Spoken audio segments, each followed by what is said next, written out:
संसार में संकट आने पर एक ही चीज ऐसी है जो आदमी के पास अगर है तो वो कभी भी संकट काल में जिस व्यक्ति के पास में धैर्य है वो व्यक्ति हमेशा जीत जाता है।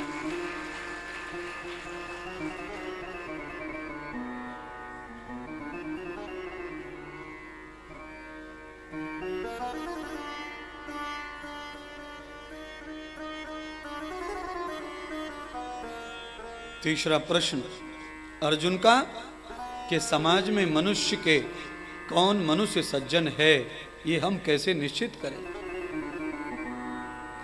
वैसे तो आप बहुत लोगों को सज्जन मानते हैं अपने मन में। हर गांव में 100, 200, 500 सज्जन होते, पंडाल में भी हैं। एक दूसरे को हम सज्जन ही मान के बैठते हैं, दोस्ती करते हैं। पर शास्त्र की बात अलग होती है, व्यवहार में अलग होता है। क्योंकि व्यवहार में तो हम बेकार आदमी को भी सज्जन मानते हैं, क्योंकि बात ना बिगड़े, झगड़ा ना हो, क्या जरूरत है अपने को किसी के बारे में सोचने की। भीष्म पितामह अर्जुन को तीसरे प्रश्न का उत्तर देते हैं कि सज्जन कौन है। तो भीष्म कहते हैं कि दूसरे की बुराई सुनना जिसके कानों को पसंद नहीं है, जो कान में उंगली देना जानता है, दुनिया का सबसे बड़ा सज्जन वही व्यक्ति है।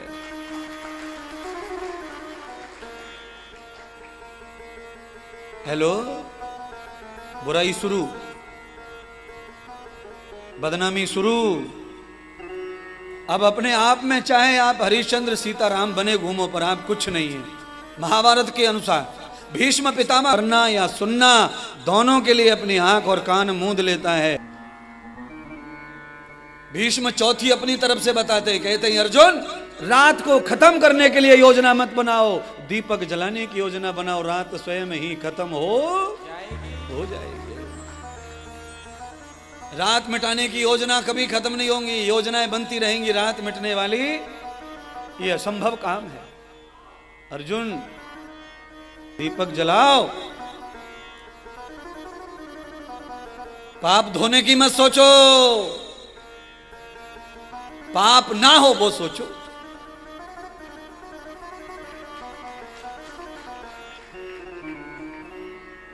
पितामह भीष्म अर्जुन को ये उपदेश कब दे रहे हैं मालूम है? जब अर्जुन युद्ध से पहले भीष्म की शरण में आशीर्वाद लेने गए तब। क्योंकि युद्ध से पहले सब कुछ अर्जुन को जानना था कि संकट में क्या चाहिए जिससे संकट टल जाए, मनुष्य का सज्जनता क्या है और मनुष्य का एक अच्छा गुण क्या है जो उसके जीवन भर साथ होना चाहिए। जीवन भर साथ होने वाला गुण मनुष्य का वो है जो दूरगामी सोच रखता है, वो मनुष्य हमेशा सफल व्यक्ति है। वो कभी ठोकर खाता, और जिसको शॉर्टकट, फटाफट होना, फटाफट समझ, फटाफट निर्णय, सब रिजल्ट। अरे मूर्खो, 5वीं कक्षा में विद्यार्थी पढ़ता है, उसको भी 9 महीने लगते रिजल्ट आने में। तुमने रिजल्ट दिन में 24 घंटे में रिजल्ट ले लिया तो थक जाएंगे, परेशान हो जाएंगे, और बाद में नींद नहीं आएगी, चैन नहीं आएगा, भूख नहीं लगेगी, और हमेशा प्रभु दिखता रहेगा, चारों तरफ कोसता रहेगा। यमराज घूम रहा होगा, यमदूत घूम रहे होंगे, नरक के दरवाजे दिखेंगे। आखिर ये होगा कि शरीर थकने लगेगा, सूखने लगेगा, चिंता हो जाएगी, डिप्रेशन हो जाएगा। सज्जन, अरे किसी महान व्यक्ति ने कोई ठेका ले लिया है, उससे कितने लोग प्यार करते हैं, करेंगे ना, वो तो उस लायक है ना। करोड़ों लोग सूर्य को अर्घ देते हैं, करोड़ों लोग सूर्य को अर्घ देते हैं, और सूर्य उनकी मनोवांछित इच्छा पूरी करता है, इसीलिए सूर्य पूज रहा है। अर्घ देने के बाद में फल की इच्छा पूरी ना हो तो सूर्य को अर्घ देने वाले भी धीरे धीरे समाप्त हो जाएंगे। बंधु, महाकाल के मंदिर में आकर के मनोकामनाएं पूरी ना हो तो ये भीड़ आना बंद हो जाएगी, ये ध्यान रखना। क्योंकि ये संसार केवल फल भूखा है, स्वार्थ से चलता है। यहां निष्काम कर्म करके कोई जी सकता नहीं, रह नहीं सकता है। ये संसार स्वार्थ से बना हुआ है, मतलब से।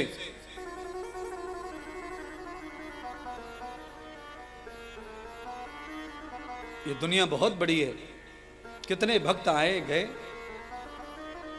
भगवान के द्वार पे, हमारे यहाँ कितने चाहने वाले आए और चले गए, कुछ फर्क नहीं पड़ता उससे। ये तो द्वार ऐसा है कि यहाँ तो एक जाता है और उसकी जगह पे 10 आते हैं, ऐसा द्वार है ये। और ये दरवाजा, ये द्वार तभी खराब होगा जब ये द्वार जिसने बनाया है वो गड़बड़ हो जाएगा, तब ये द्वार खराब होगा।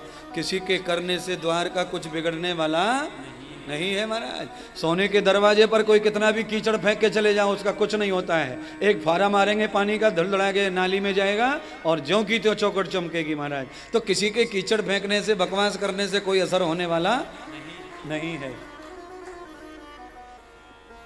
और वैसे ये है कि यहां से लेके आकाश मार्ग तक ताकत भी रखते हैं, टेढ़ा भी कर सकते हैं और सीधा भी कर सकते हैं, वो भी बल रखते हैं।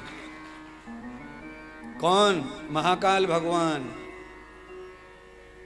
भगवान, उनके अंदर सब ताकत है। प्रेमी के लिए प्रेम है, योद्धा के लिए बल है, ज्ञानी के लिए ज्ञान है, कुतर्कों के लिए तर्क है, और ऐरे गहरे नत्थु खैरे के लिए तो कुछ है ही नहीं। वहां तो कितने आए कितने गए, आए और गए, चलता रहता है संसार। बृहदवासौ यथा पुरुषम,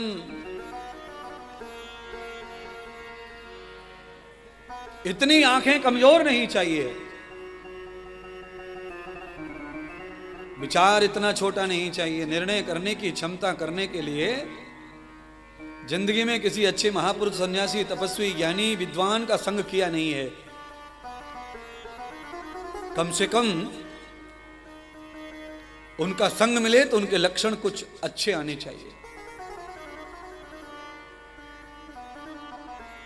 पर संसार की रीत है, कार जब गाड़ी चलती है, कार जब चलती है, ट्रक चलते हैं, तो ये सब धूल जमा करते हैं अपने ऊपर। क्या जमा करते हैं? धूल। जितने भी सफर करने वाले हैं, आप अच्छे कपड़े पहनो, जूते पहनो, ये सब जूते कत्ते सब धूल जमा कर लेते हैं, मैल जमा कर लेते हैं। अरे मैल नहीं, ये सत्संग ये सिखाता है कि यात्रा में बुराइयां स्वयं आती हैं, उन्हें लेना नहीं, वो अपने आप आती हैं। पर धूल को जब भी जूते से हटाना है तो पैर को फटकारना पड़ता है, नहीं तो जूता धूल से अलग होता, फटकारना पड़ता है, झटकना पड़ता है, नहीं तो विचारों में, माथे में मल हमेशा आता रहता। अरे दुनिया में न जाने कौन क्या कहता है, कौन क्या सुनता है, क्या देख रहे हो, क्या कर रहे हो। निर्णय। 2 बहन भाई मोटरसाइकिल पर बैठ के जा रहे थे सब्जी मंडी में। बहन जवान थी, भाई भी जवान था, दोनों जुड़वे थे, 18-19 साल के। जैसे निकले वहां से गली में, मोहल्ले में, तो वहां चाय की दुकान पे कुछ गुरंडे बैठे थे। उन्होंने कहा देखो कैसा जमाना आ गया है, कैसा जमाना आ गया है। तो आंखों से देखा सब सही हो सकता नहीं हो सकता। गाड़ी रोकी, बहन और भाई दोनों ने गाड़ी रोकी और अपनी चप्पलें उतार उतार करके खबर ले ली दुकानदार के, बैठे ने चाय पीने वालों की। क्या है? अरे तुम उस चौराहे पर किसी लवर को देख के आए तो सबको एक जैसा नहीं कह सकते ना। तुमने दुनिया देखी होगी उस तरह की, ऑफिस देखे होंगे, संसार देखा होगा, पर सब जगह एक ही चश्मा से देखेंगे तो तुमसे बड़ा बेवकूफ कोई हो सकता नहीं हो सकता। अच्छा, डॉक्टर मरीज के पास 4 बार आता है, कभी कभी रात में, दिन में आता है, कई बार आता है। डॉक्टर खराब हो गया? नहीं, वो अपना काम कर रहा है, मरीज को बचाना चाहता है। आप जरा पूरे मरीज बनके तो देखो। पूरे मरीज, अभी आधे अधूरे मरीज हैं, कंपाउंडर ही टरका देवे बाहर से, ले गोली ले, दवा ले, इंजेक्शन ले, भाग। पूरे मरीज बनके बैठो, तब असली डॉक्टर से मुलाकात होगी कि ओरिजिनलिटी क्या है।